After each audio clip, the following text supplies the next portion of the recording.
Punters! How's it fucking going? I'm back. I'm back for CueBall's being Rambles 14. I know, twice in a week. That's great for me. Anyway, so today I have a guest from Exposure Wrestling Entertainment. He's somebody I've known for a long time, actually. Tiger, no, this isn't Tiger Kid. Where the fuck is your mask on, man? So basically Tiger Kid's dead. He got shot in the wild. No, what it was, the gimmick wasn't originated by me. It was originated by someone else. Unfortunately, they've taken the gear away, so I can't be known as Tiger Kid. So I am now known as Crimson Eclipse, and all credit and designs credited due to Nigel Fleming. The guy's a work of art. The guy's wicked at designs, and I can't thank him enough. So hopefully we can get ready and get back in that ring. Okay, that's a nice kiss-ass introduction there for you, Nigel, if you're going to watch this. Well, anyway, he literally created everything. The only thing I don't like about the whole Crimson idea is I hate wearing a mask, and it kind of just puts me off, especially working Tiger Kid. When I was doing Tiger Kid, geez, that was shit. Like, I hated it. You have to turn your mask every single time, or if you can't see what you're doing, it was the worst thing ever, possibly. Fair enough. So, you've been all good, though? Throughout this whole lockdown pandemic bullshit? Been brilliant. Been up and down. It's just been fluctuating, to be fair. It's been crazy, like, relationship problems, and can't go see any of your friends, can't do this, can't do that. It's just been absolutely shit. So going back into work, which was great, but fucking busy, and I still didn't say I quit yet, which is a bonus. Happy days. Well, this is the reason why I don't have friends, because you don't lose any. So we're right. No one likes you. You are? It's because no one fucking likes you. Less people to worry about. Anyway, we're going to get into the juicy questions. So, yeah, go. Crimson Eclipse. I want to know. I know where it all started for you. Okay. But I want to hear the backstory, and I want you to tell the people who are watching at home, the millions and millions watching at home. Just go on. Explain. So, what? How the career started, or how I got into wrestling? How and why? How and why did you get into wrestling? There we go. Getting into wrestling, more or less, was due to my family. My dad was a fan. My cousins was fans. And obviously, being younger, the first match I can ever remember watching was the Undertaker and Kane first ever Inferno match. And I don't know why that mesmerized me. I was like, I'm a fucking fan. This shit's cool. Like, some guy getting burned is, for some reason, making me have an interest in wrestling. Kids nowadays, the snowflakes, they'd fucking cry if they saw that. But yeah, so that's how I became a fan, and that's how I became involved in wrestling from that point of view on TV. And then years later on, we were like, we could do wrestling. We would love to do wrestling. And my dad managed to find a school up in Catay's Community Centre in Cardiff.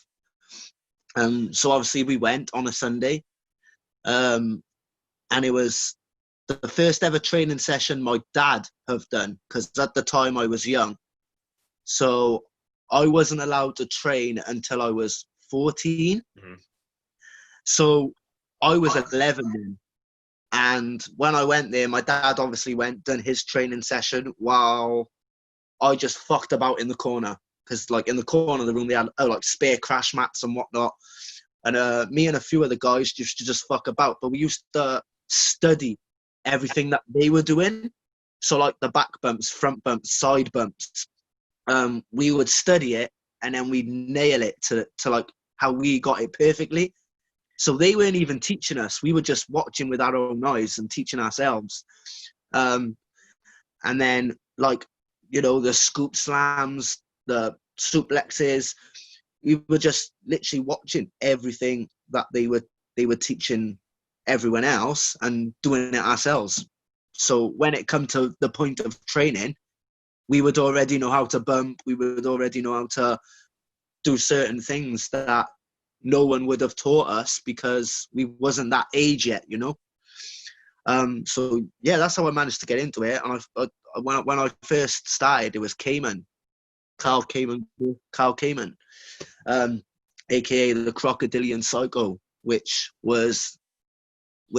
he's a genuine guy. Like, to be fair, can't fault him, and he's been genuine from day one.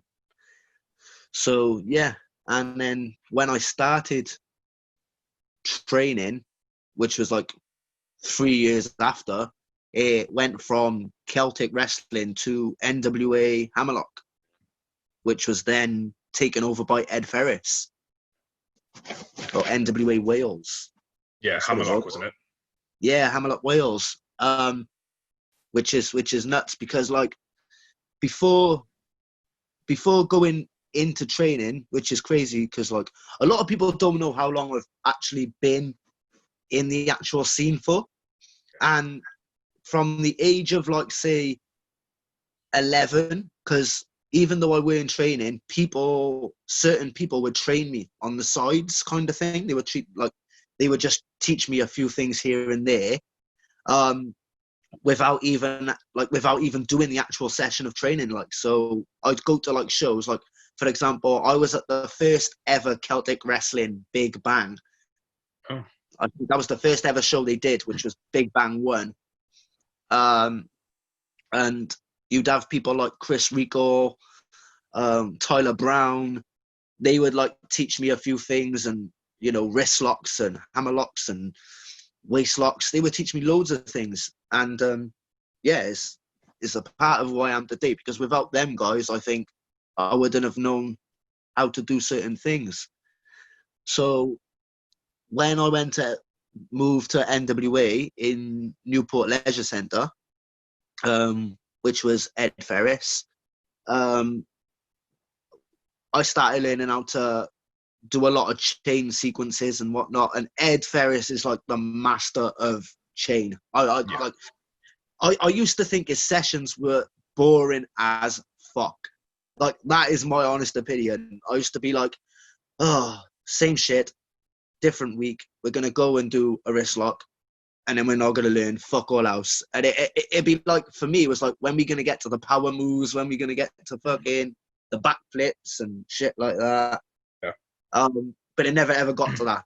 It was always chain. But now I can understand why he was drilling chain and chain and chain. And now I look back on it, I think he is the fucking dog's bollocks. The guy knows how to chain, and obviously, due to having other styles of backgrounds like jiu-jitsu and whatnot, the guy's a work of art. The guy knows his shit. Fair play. But yeah, and spent a couple of years at NWA, and then it got taken over by someone, which turned it into Dragon Pro at the Share Centre. Yeah. And then it started going downhill from there. Yeah, so definitely started going downhill from there. I think what it was, one day the trainer asked if anyone wanted to pay for private one-on-one sessions, and I was up for it. I said yeah, and he looked at me and went no. And I thought, what the fuck? Like, you're offering one-on-one sessions. I've just offered to pay you. Why are you wanting to train? And me and my dad just fucked off. Me and my father was like, my dad was like, fuck this, if he don't want to train you. Because at the time, that's when it became clicky. Yeah. You know, I think back then as well, is like, I am the type of guy who was able to do backflips or front flips or fucking any cool fucking shit. Like, and I think that's what they cared about. more than anything, because, you know, a certain someone who is now famous, aka Mark Andrews, he was backflipping everywhere. This kid was backflip mad, and it seemed like all the focus was on that kid, and it mainly was. You know, there were three individuals who I think they wanted to take to the sky, and it kind of felt like they were going over in the room and chatting in the corner, while me and someone else would be practicing a few bits, and they weren't even watching us. They didn't even give a shit about us. They were like, oh, well, you do that over there, but we'll focus on these more and see what we can do for them. And I think that's when we decided to take a turn of leaf and just fuck off, like, you know. Yeah, I get that. That's kind of fucked up that he just turned around and said no. Yeah, well, that's what we thought. We were like, okay. That's when we realised there was a click. It was all a big fucking click. And it still is to this day, from what I know. But there we go. Yeah. That's just wrestling. You know, there are some shit moments in wrestling. There are some shit people in wrestling, but it's never going to change. Never going to change. I've had a moment in wrestling. That's not even the worst part. We'll get into some more about this stuff later on during this. There's another question. So you know, you said you've been in the wrestling business for a long time. So do you remember who your first match was against? Mark Andrews. Where was that? It was at a school fun day over Maze Glass Primary School in Newport. And I remember that match well, to be fair, because it got to the point where I started to need opportunity. I think I was about 16 when I had my first match. So from 11 years of age to about 16. So within those 5 years, I was just practicing and learning. And my dad wanted to give me opportunity because he knew, like, he had faith in me, and he believed in me. And he was like, right, your first match is going to be against Mark. But Mark didn't want to do any of the things that I would love to have personally done within the match. Don't get me wrong. I think, like, I can see his understanding of the match now to back when I was a kid, because at the time I was just like, what the fuck, are you taking a piss out of me? But he wanted to do it as more of a comedy sketch rather than show off like proper talent, or, you know, rather to show off what we could do. And I remember he wanted to be a big guy, so he wanted to pretend he was jacked, even though he was like that himself, like he was a skinny kid. But he wanted to pretend to be jacked, and he was like, oh yeah, we'll do this, we'll do that. Do you know what? We're going to finish here and I'm going to give you a tombstone. And the end of the match was a tombstone. And I remember he wanted to pretend to be like, he wanted to pretend he was the Big Show. And he wanted me to pretend I was like Rey Mysterio, yet we were similar sizes. Yeah. I was just like, yeah, but why can't you whip me with a moonsault? Oh, nah, I don't want to do no moonsaults today. I can't be bothered. Like, you know, I can't be bothered. But I think at the time when that match happened, I think because it was a school fun day, obviously he wasn't getting paid. He wasn't getting, you know, it weren't as an indoor show. But I always believe, even if you're not getting paid, or even if you're working in front of fucking 10 people, you go out there and you give your fucking all, because that just makes you like a lazy wrestler. If you know you can do a certain thing, like a backflip, give that 10 people in the crowd a backflip, because they will be talking about you because you done something fucking wicked. That's my view on everything. You do one small thing, whether it's just a backflip, even if you don't hit it, fucking, they'll be talking about you. That's the genuine truth. They'll talk about you, and they'll tell their friends that, you know, bloody Mr. Amazing Man done a backflip off a fucking top rope, and he took a front bump, and it was fucking crazy. People love that shit. That Mr. Amazing Man sounds brilliant. I don't know who the fuck he was, mate, but I ain't got a clue. Right, so we're going on to the next question. So, yeah, go ahead. people who know you know that you've been working with Exposure Wrestling for years now. Obviously, before that, you were with Knockout Pro Wrestling. You went to time in there, but now then you moved on to Exposure Wrestling. So, what are your current thoughts on Exposure Wrestling now? Exposure Wrestling is practically home. And I'm not trying to lick ass, but with all these years I've been through wrestling, they've given me opportunity after opportunity to do some amazing things with amazing people. And I think with the promoter, he is one of these people who gives honesty. He don't talk shit. That's what I like about Nigel. He will give you a point where if you fuck up, he'll tell you. If you don't do something right, he'll fucking tell you. And that's what I love about Nigel is his honesty. And he's got a good vision. The view that he has for Exposure is great, and it's very, very great for and he treats everyone with professionalism. He's but while at the same time he can have a good laugh, and he's an all round good guy. I've worked a few people at Exposure, which was pretty sick. JJ Roberts being one of them. That was a wicked match, to be fair, even though he knocked 7 shades of shit out of me.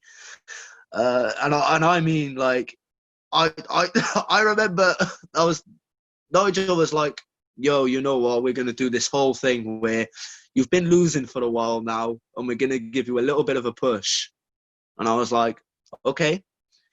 You're going to start winning against people. But at the time, I was going through this like phase where I was going against really, really jacked up guys and losing to them all. And I remember I had a match with JJ, and right at the beginning of the match, I think, because JJ's not a technical guy. He don't like chain. Like, as soon as you hit like a wrist lock, he's gonna cut you off. That guy. I know his style. He's a big motherfucker, and he's about to mow you down. So, anyways, we done something, and I think I can't remember what happened, but there was one part where he would like cut me off. I'd give him a forearm, and then I'd stand there and watch him thinking, shit, I've just fucked up. And then he was going to give me a punch. Well, little did I know, as soon as he went, bang, straight, he connected. He connected so much. I remember being led on the floor. And obviously, if anyone watches wrestling, are we kayfabing this or no? Or is it just like, fuck it, we're talking from our point of view? Do it however you want, man. Okay, so, if anyone knows wrestling, for all the marks out there anyway, we protect each other and whatnot. And I remember referee coming over and was like, are you okay? And I was like, he knocked me the fuck out. And through the match, I had a massive headache and I had to still carry on the match. I was genuinely thinking, my head really hurts. Do I say I need to pull out because I'm not going to be able to get up for the 10 cut? Like, it made it look like if it was in a boxing match and I wasn't going to make it to get up. That's what it felt like. But yeah, we continued the match, and the match went well. After that, it was just a few hiccups in it, but everyone has fuck ups, like, wrestling, botches, botchamania, aka Lucky Bowden, That, by the way, Botchamania 3-2-1 for Lucky Bowden. 3, 2, 1. Here we go. I done that backwards. 3, 2, 1. I love it. I sorry, bro. I have to mention it because it's not because it's funny that you fell. It's because I personally know you, and that's what makes it so good. That is fucking awesome. But yeah, Exposure. It's brilliant, and obviously, like I said, opportunities. But they gave me the best match I had with them to date is probably Tiger Kid versus David Eaton. Yeah, That was such a brilliant match. I think it made me feel comfortable because if anyone knows me, and which I've been told by other people, that my confidence has shot down from when I used to do wrestling back years ago. Because I think now that I'm older, I'm more aware and worrying. Whereas before, I was a cocky young cunt, and that's what I was. Like, no, but like, you yeah, know what you I were. mean? I was taking a piss. Thanks, mate. But like, I think I am big. I was a bit cocky when I was younger. I was a bit cocky. But like, I wasn't cocky to the extent of like, I wouldn't be cocky towards others. I think I was just like, I had a bit of a chip on my shoulder, and I knew I thought I knew what I was doing. And I We're all think like it. I was like it. yeah, but I think it's in a way you portray it. Some people have a chip on their shoulder and they shit all over everybody in the fucking building. Like, you know, they fucking they think they're better than everybody else. I never used to think I was better than everyone else. I just used to think I just believed in myself.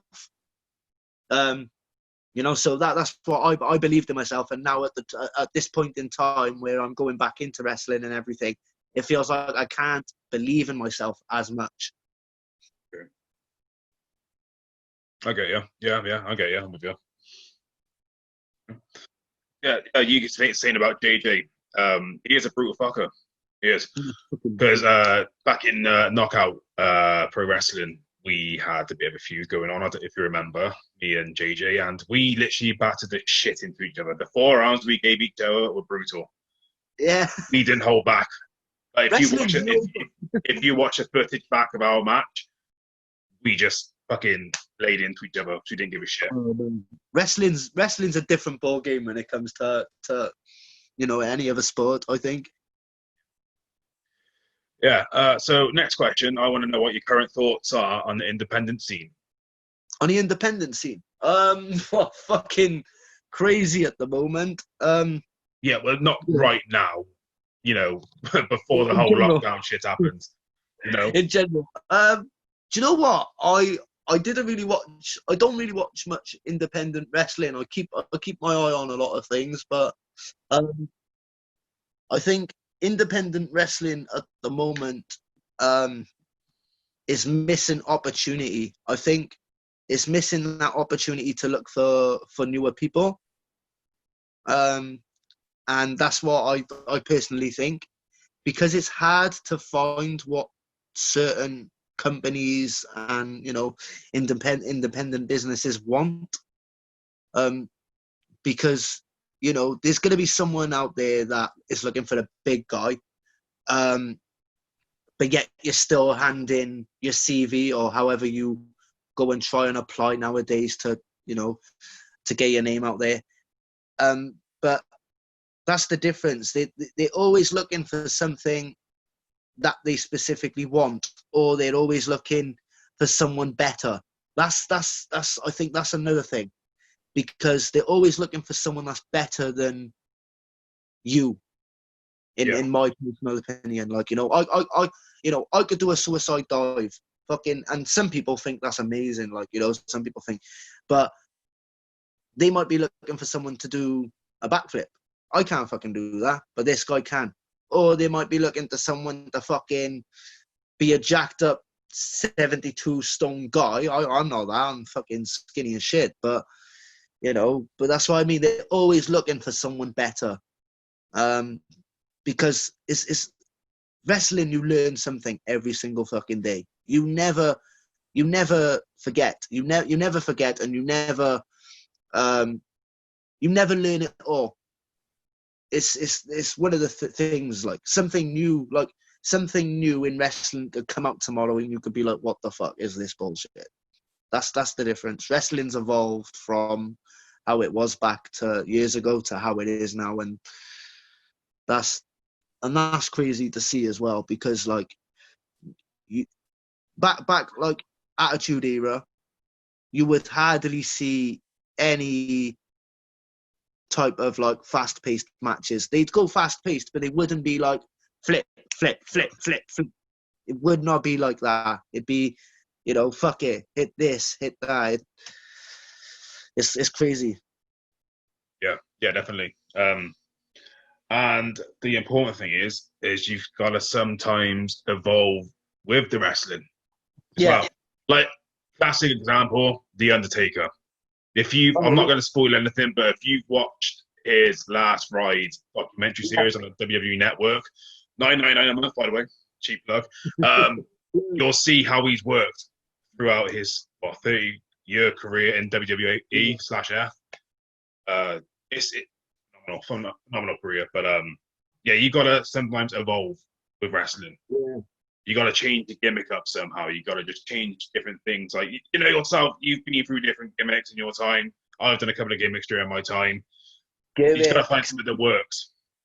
I wouldn't say I've done gimmicks. The greatest, the best thing is like, do you know what? This is the difference. This is my point of view on gimmicks, right? Now, because I don't think anyone understands this, right? Which is bollocks, right?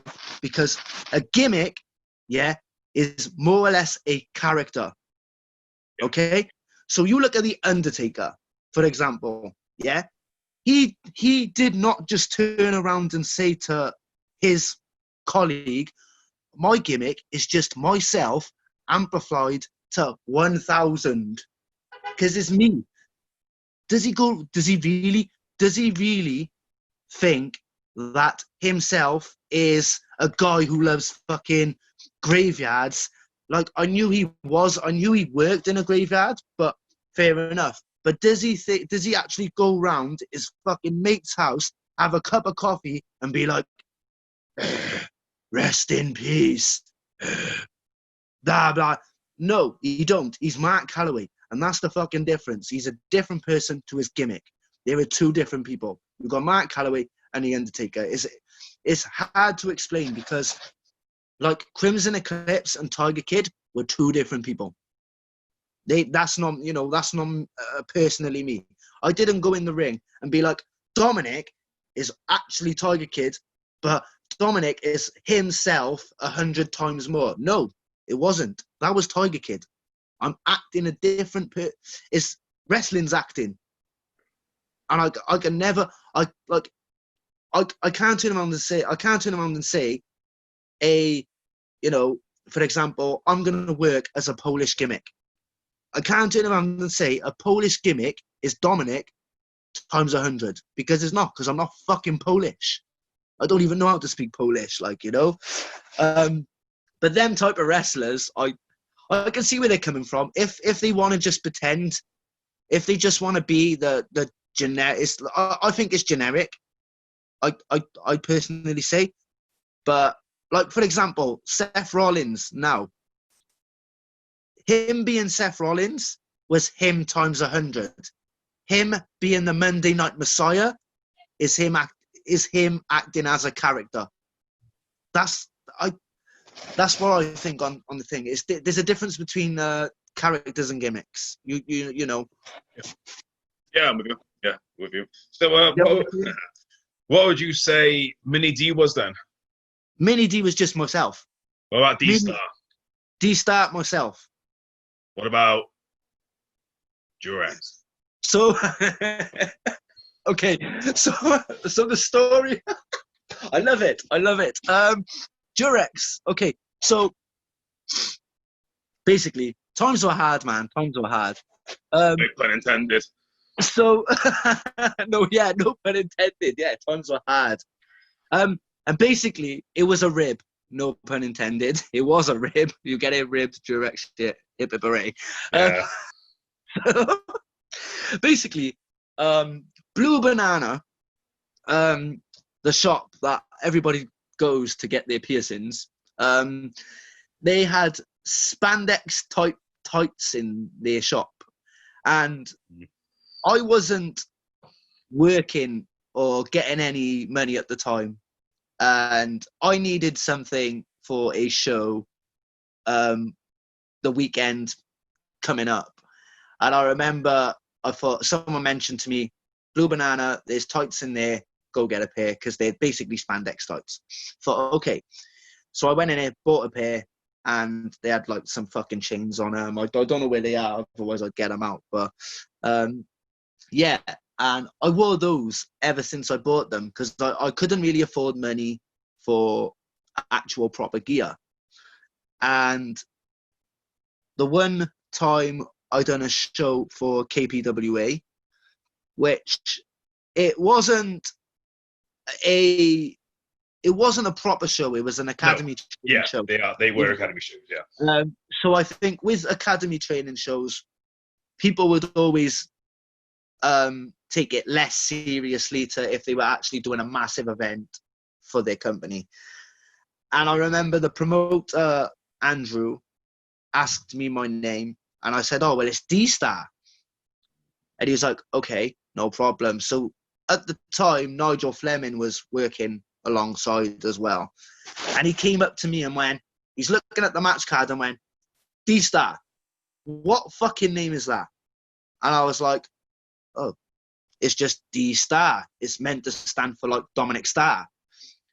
And he's like, oh, we need to change it. And I don't think we couldn't find anything to change it. And he just turned around and went, don't worry, I think I've got it. So anyways, my music hits. I'm thinking, time to go up with the curtain, let's go. And I think the ring announcer at the time might have been Steve-O. Nope, it was Adrian Stevens. Oh, Adrian was first, did he? Yeah. Because I remember, because I was backstage, I was there, and I had a little bit of input in that as well. But... Okay. Because everyone tells everybody in wrestling except for me when it happens. Yeah. But anyways, I comes out the curtain and he announces my name. And at first I couldn't. This was my genuine thought. I did not hear Durex.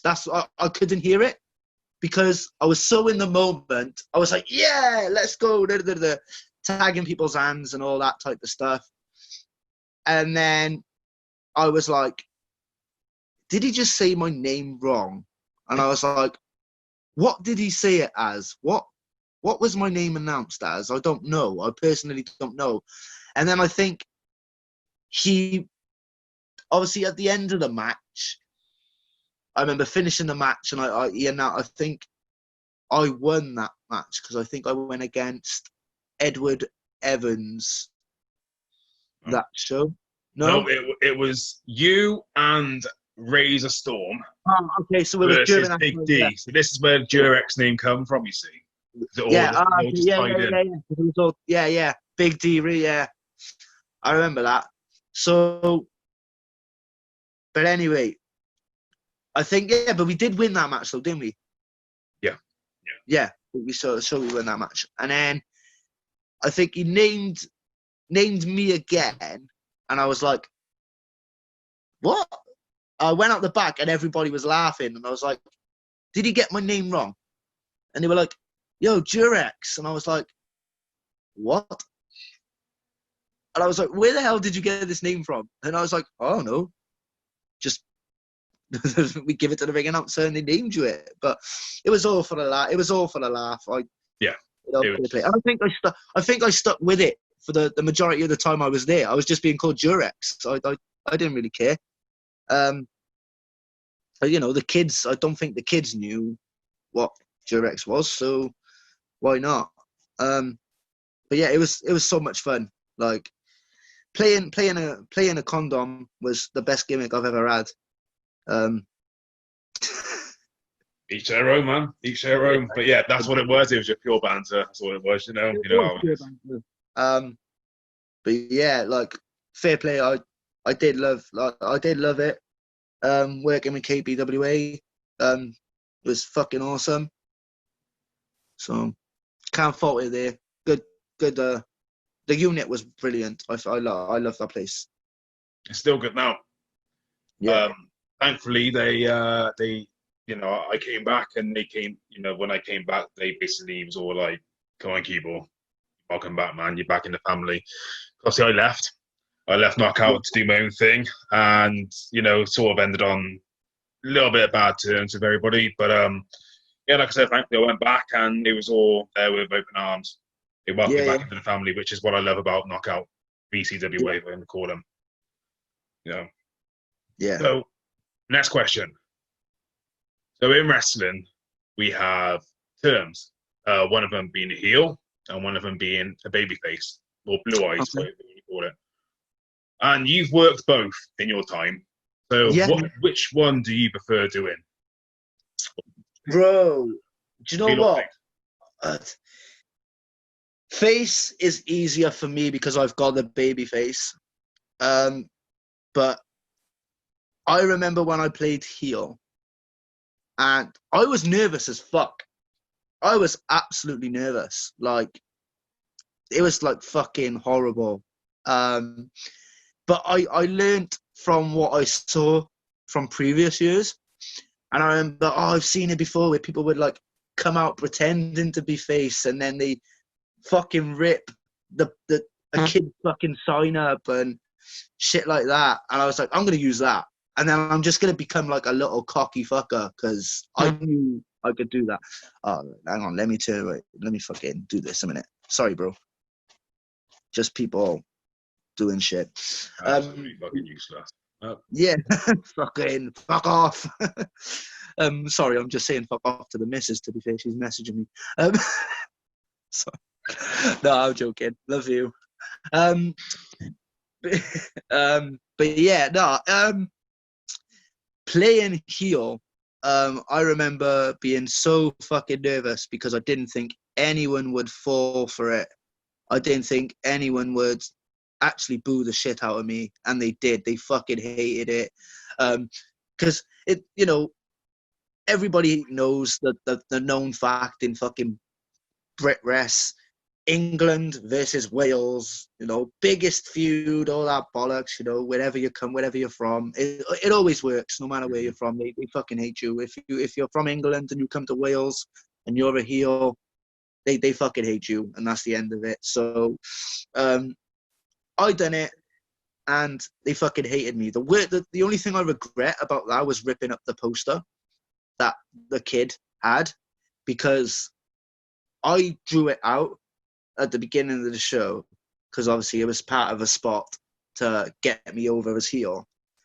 And literally, when we drew it, the poster was for like it was for to promote the show, but it was for like meningitis.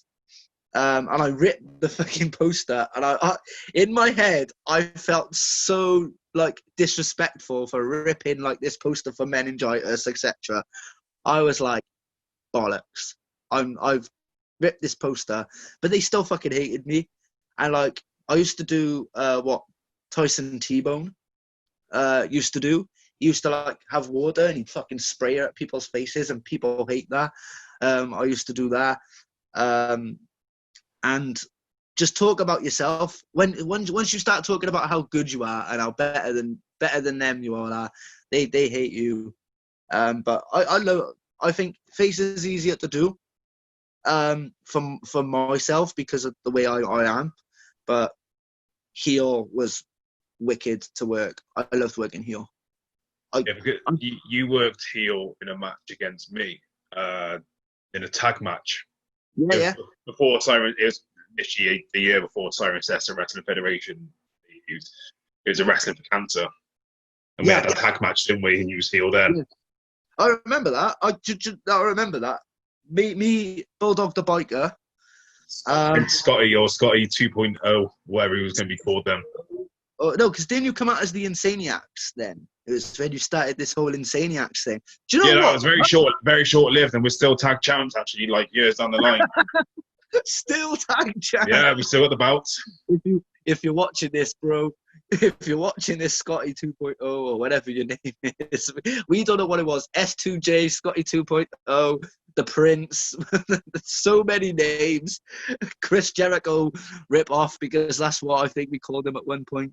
And fair play, much love to AKA Scotty, brilliant guy. But I remember that show where that was a fucking wicked match, except for the end where you decided to fuck up the people's elbow. Yeah, I didn't know. I sort of lost myself in there. I was being like, right, we're gonna go, but I was like, which way do we fucking go? I can't remember. Yeah, I can't remember this bullshit. And then after that, they were like, oh, it's a rumble. It's a rumble. We'll all do a rumble. You were the first two entrants in the match. And I think I was like, I couldn't be bothered. I think I was hurt. And I think I was like, because me and Scotty came out first, and then you came out third because we was tied up. Yeah, tied up. And I was like, oh, do you know what? This is what we're going to do. Could you just scare the fuck out of me? I'll jump over the ropes. Funniest thing is you all decided to work my hat. And you start, and I think you threw the hat up in the air and caned the fucking, you give it a cane up the cut. Yeah. Mate, wrestling's wonderful, but weird. But yeah, that was fucking ace. And yeah, to be fair, those times were fucking awesome. And I think I went back a few times after that. I think I had a match with Bulldog. No, I didn't have a match. Did I have my match? Yeah, you had a feud with him. But I don't think we'd done our match. I don't think we had our match. I'm not sure. Oh yeah, we did. I don't think we had our match. Oh no, we did. No, we did have a match. Yeah. I wrestled as manager at that time. Yeah. Because I remember I became manager for a little while. Which was fucking awesome. Because playing a manager role was quite sick as well. And I love that. And then I think the last match I ever actually had there was actually it was Mr. Bryce. I was called Mr. Bryce. Mr. Bryce versus Danny Owens for the Cranium title. And I fucking love that match. Probably one of the, probably number 2 in my list. David Eaton, number 1. Danny Owens, 2. I'm just moving, sorry. Yeah. But yeah, that was probably. You know, speaking about matches, right? I know we had our tag match, but yeah, throughout the time that we've known each other, we have never actually had a one-on-one. And do you know what? That's what I'm gutted about, because since we've known each other, we have thought of some cool things to do, and I think it'd be fucking awesome. Like, it'd be fucking ace, and that'd be a wicked match. I think it'd just be so cool. Yeah, I mean, I think that'd be wicked. Who knows? Who knows what happens down the road? As they say, it could happen. It needs to happen. It really does need to happen before I finish up. You know, it's got to happen. Yeah, true.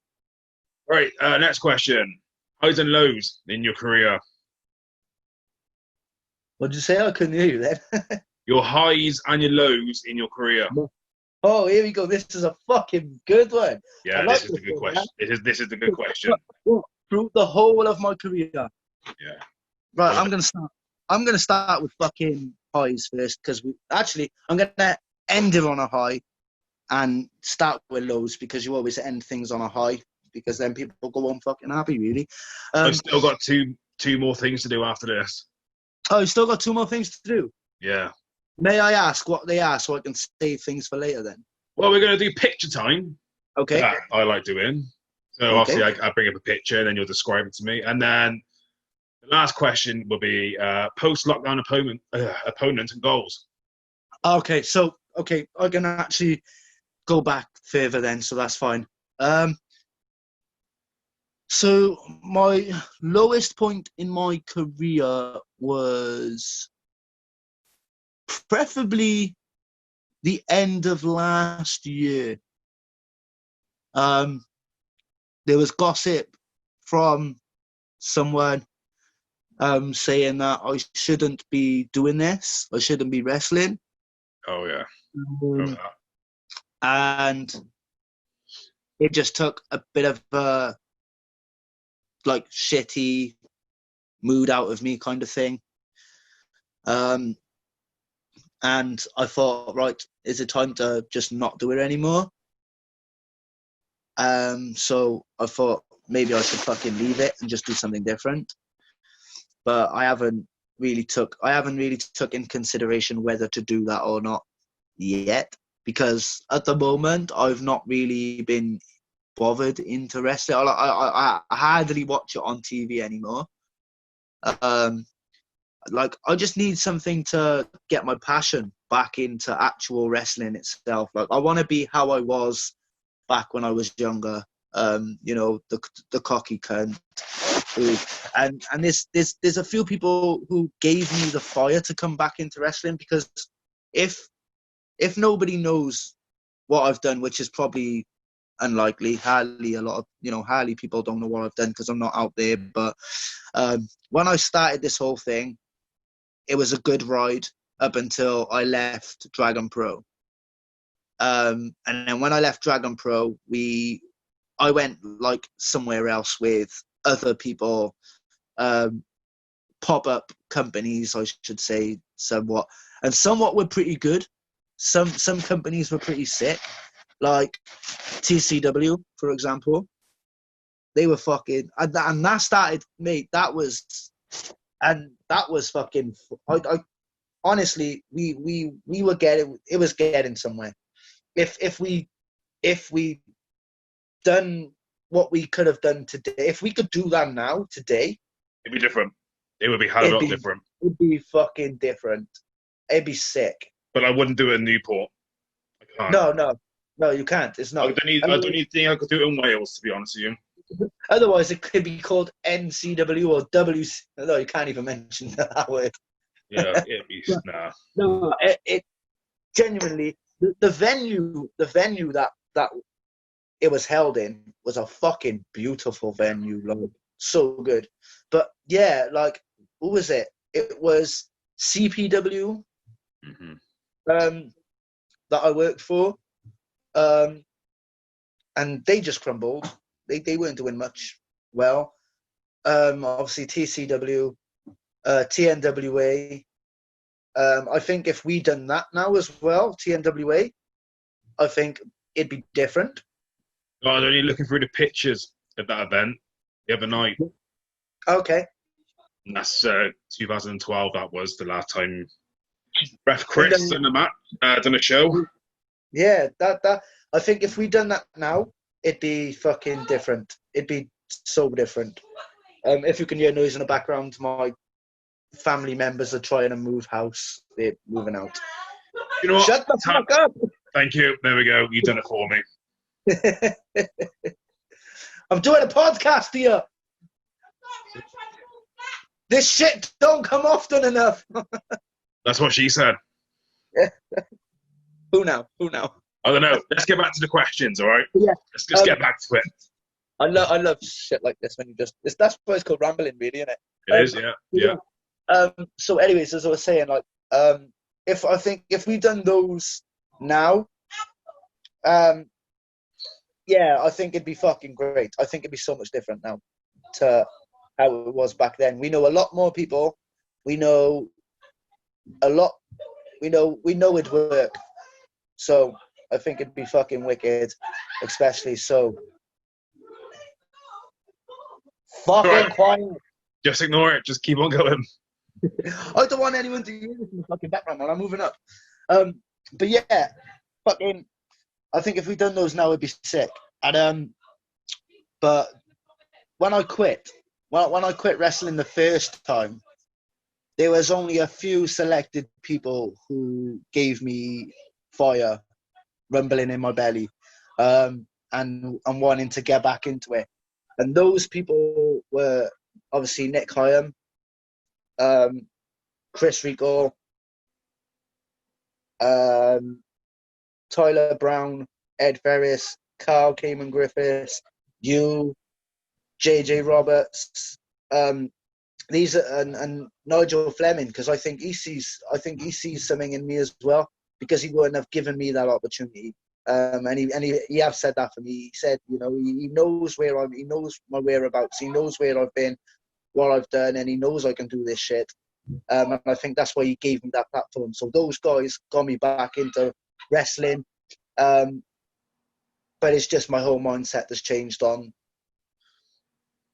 who I'm wrestling. And like, yeah. I think years ago I used to be comfortable. And that's the thing, right? I tell you, if I work with somebody I know, for example, it's like a reverse psychology.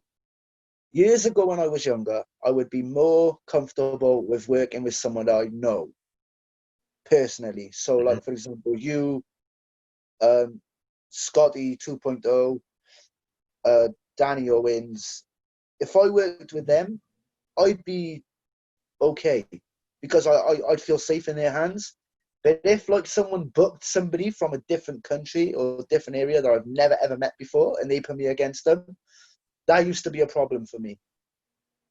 But now it's a different way. If I face someone brand new, I'm okay with that. But if I face someone comfortable, I'm nervous as fuck.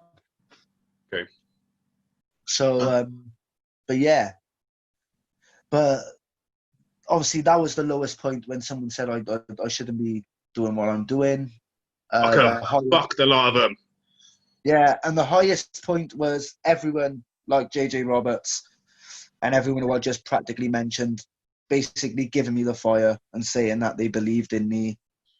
And yeah, and I think probably facing David Eaton was the highest point in my career. I think that was, it felt, the match felt genuine. The match felt really nice. So yeah, I can't fault that. I think that was probably one of my highest points in wrestling.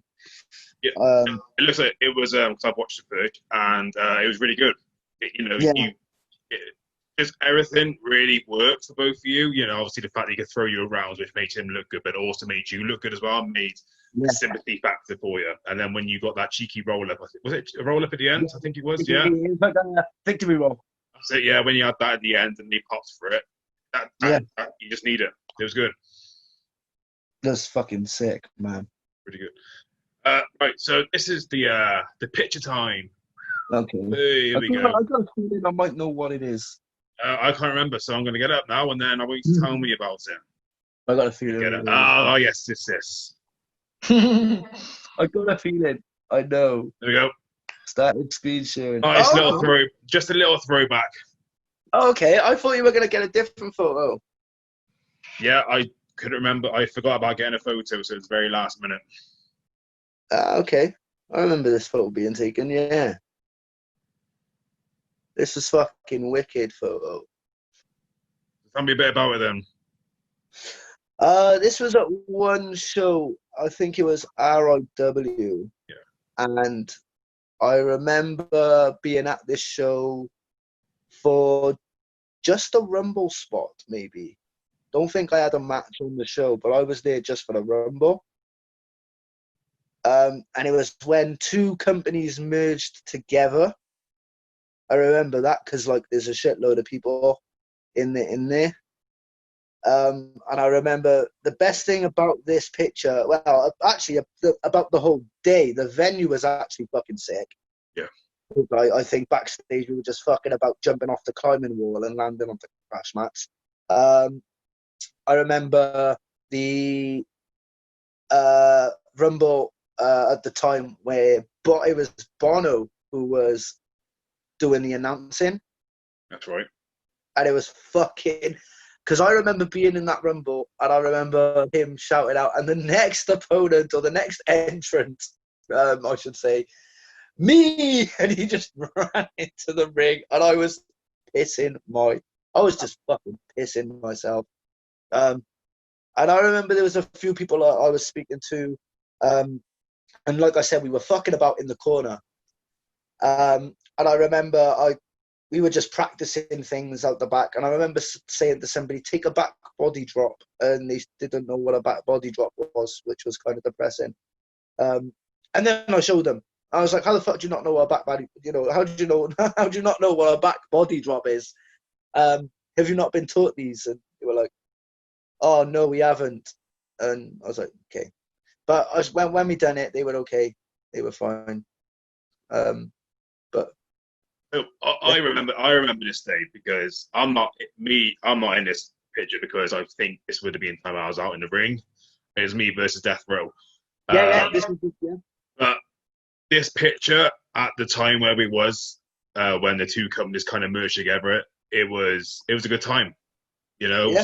So just because I'm going to say it, this is Knockout Pro Wrestling and Royal Imperial Wrestling at the time, and this picture as a whole just summed up what the relationship was like with everybody. We all had each other's backs, and we were all friends. I think the greatest thing about I was at RIW when they first ever started. I was at the first ever show where they had, I think it might have been about 12, 13 people. And they didn't get the chance to grow within like the first maybe year and a half, maybe. It took them a while to get them. Yeah. It took them a while to get them growing. And I think there was a certain venue which might have been, I can't remember what the place was called, but that venue they were in, it was one by the beach. Oh, fuck. Can't remember the venue, but that's where they started growing, when they got into this certain venue. And yeah, but I think I stopped after a while going to RIW. I think I wrestled for them like 3 times and that was it, because I think I stopped wrestling around that time as well. I was at RW's 4th ever event with T-Bone and Mad Manson and what's his name, Mark Morgan. I think Pete Dunne might have been there, and Mark Andrews, Wyatt Bohr. They was all there. It's crazy times, man. That was back 2011, 2012. Yeah, it's fucking. And that's insane. where I actually met Scouse as well. And to this day, he's one of my greatest friends, So I do actually have friends. Anyway. Oh, you met? No, so I thought you met him before that. No, it was RIW where I first met him, and then I booked him on my shoot then. Okay. So, the last question, Crimson, whatever you want to fucking be. Last question. Post-lockdown opponents and goals. Okay, so goals. Goals is to get actually fucking jacked. I think with gyms not being open now, as soon as gyms get back open, I'm gonna try and muscle out a little bit, try and get a bit bigger. But goals is to work as many places as I can without being shit all over, without anyone getting, without anyone getting funny over it. So basically, I want to do that. I want to train as many places as I can without getting shit on. And then see how far I can get. See how far I can actually get. Post-lockdown opponents. Obviously, you're one of them. You're definitely one of them. LD James is one of them. I think LD James, he's fucking great, and his work ethic's brilliant in the ring. The shit that he can do in the ring, I reckon, is amazing. Trying to think now. Lockdown. David Eaton again, 100%. 100%. Even though I've worked in before, David Eaton. This is a hard one because there's so many people out there that I possibly would love to work, but I don't want to go into anyone famous because that's just dreaming. Until I can get to that stage where I think if I can get to that stage, then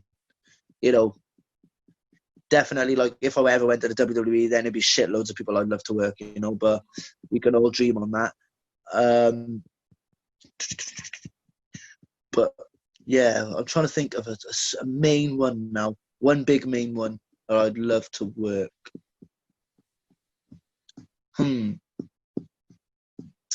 Sam Parker. You two would work very well, I reckon. Sam Parker.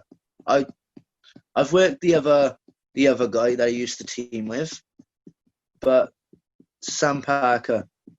I think he's wicked. I genuinely think he'd be a good person to work with. But I'm going to take the piss. I'm going to take a piss as well. I'm going to mention Frank Savage. I'm going to work him again one day, and I'm going to fuck him. Frank Savage, man, Jesus Christ.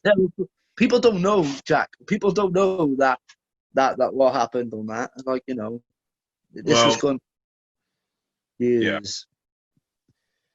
But well, it's up to you. If you want to tell people about it, it's up to you. If you want to leave it, that's completely cool. Fuck it, we're gonna mention it because I was gonna mention it earlier, but I didn't know how much I was gonna mention. So here we go. So years ago at TCW, I faced a gentleman. Well, not gentleman. This weirdo guy. I don't know the fuck. He was a Yank. Called Frank Savage. He was classed as a vet. In the game, but yeah. Yeah. But yeah, I got booked up against him. He decided to change the match to a falls count anywhere. I do believe, yeah, falls count anywhere. And I said yes because it was a gimmick match. I was like, yeah, that'd probably look good on the card. We'll have that. We'll do that. A young kid versus some like 50-year-old virgin or something. But anyways, obviously the match goes ahead. I guess put over, and he decided to call a spot where it was a crossbody off the top rope to the outside of the ring instead of inside, obviously. He's going to catch me. 1, 2, 3, falls, match done. Anyways, I does the spot, but this guy's like yay big. He's fucking tiny, and I mean, he's smaller than me. He's smaller than my dad, and my dad's bloody short as well. But I knew he weren't going to catch me, and I knew I was going to overjump that fucking shot because there weren't much space. But anyways, I does the spot. He catches me, and for some reason, he was really pissed off with the match. And I thought it went fine. And I'm like, okay, what the fuck is going on? So after the match, he went on a mad one saying that I was trying to block his chops with my arms and all, and it wasn't that. I was trying to sell, but he was just fucking going whack. He was just he weren't pacing it or nothing. It seemed like he was trying to fucking kill me. But anyway, because he was over from America, he decided to message me saying, hey, do you fancy coming to Dragon Pro? And I was like, sure. Like, okay, what's going to go on? Like, because he said he was going to teach me a few things. I went into Dragon Pro only to be fucking fooled for a shoot. He fucking took a shoot on me. He started fucking slapping me. He gripped me up against the wall by my throat, saying that he was... And the funniest thing is, he was saying to me, that he was going to rip my balls off. I think I must have been about 17 maybe at the time. 17. Like yeah, 16. It's something like that because you're the same age as me roughly, aren't you? Yeah. Yeah, about 17, 16 at the time. And I remember him having me up against the throat. And I'm only a small person anyway, but I remember he had me up against the fucking... He gripped me up by my Adam's apple, put me against the wall, and he said, I'm going to fucking rip your balls off right now. And I shit myself. I thought, what the fuck is this, right? Funny enough, the head trainer at that school let it happen. While they were all training in the ring, we were just in the fucking corner of the room. And he let that happen. And I was like, fuck. The only person that actually... Well, I ain't going to mention the name, but there was one person, if he does see this and he does watches it, there was only one person that asked if I was okay, and he's quite known on the independent scene for wrestling, and he was the only one that asked me if I was okay. which I can't thank him enough, because he knew that was fucking wrong. He knew that was wrong. But when the trainees were looking over to me to see what was going on, the head trainer was like, "Oh no, don't worry about them over there. Come here." And that's actually fucking my way of speaking out. To be fair, because it's fucking abuse in the wrestling business, you know. So yeah, I can't believe that fucking happened, because apparently he mentioned that I broke his fucking nose, which was bollocks, because he didn't have no fucking black eyes or any bloody nose after the match. I think he was just chatting shit. But yeah, so. I mean, you know, I know obviously I didn't know when a no-no was happening, but, you know, I still to this day, I still do feel guilty. Because no, I know, but if I hadn't signed off on that match, none of this would have happened to you. And, you know, I know it's not my fault, but I do apologise. That's fine. I'll never forgive you. Yeah. I'm joking, bro. I'm joking. But no, I'm sorry it happened to you, man. I really am. Because I remember when you told me, after you discussed it, it actually pisses me off still. Obviously, I wasn't a part of it at all. I didn't know until you told me. But, you know, obviously, you know, you're a good friend of mine, and it pisses me off that people would actually do that as well. People take the piss. People do genuinely take the piss within wrestling. And that's what pisses me off the most. Because when people fuck up in wrestling, a lot of people will shut you down and try and have a go at you rather than learn you and be respectful. That's what pisses me off. Because if that's like a driving instructor fucking teaching you how to drive, and if you fuck up, him shouting at you, you gotta have patience, and that's what fucks me off. You've gotta have patience within wrestling to actually give someone knowledge and help them. Yeah, definitely. But, right, that concludes today's episode of CueBall's Bearded Rambles. Anything else you want to give anybody a shout out or anything, you know, end on a happy high, bollocks?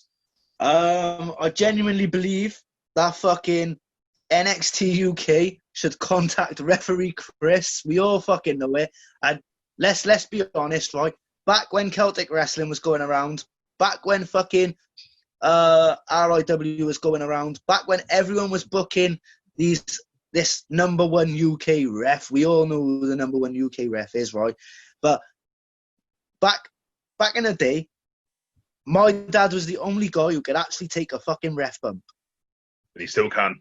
They were all fucking scared too. They were all scared. Oh, do you mind taking a ref bump? Oh, I'll just take a squash in a corner. My dad was taking gut busters, fucking, you name it, whatever. He would fucking take it. If you gave him a fucking pile driver, he'll fucking take it and he'll sell the fucking shit out of it. And that's the jet. You can ask anybody, whoever, you know, you could ask anyone. Fucking, they'll vouch. Best ref in the business. People used to go to him, right, rather than Chris Roberts, right? If anybody, he's been sacked from NXT UK, unlucky. But yeah, like, people used to go to my dad and say, Chris, can you ref my match?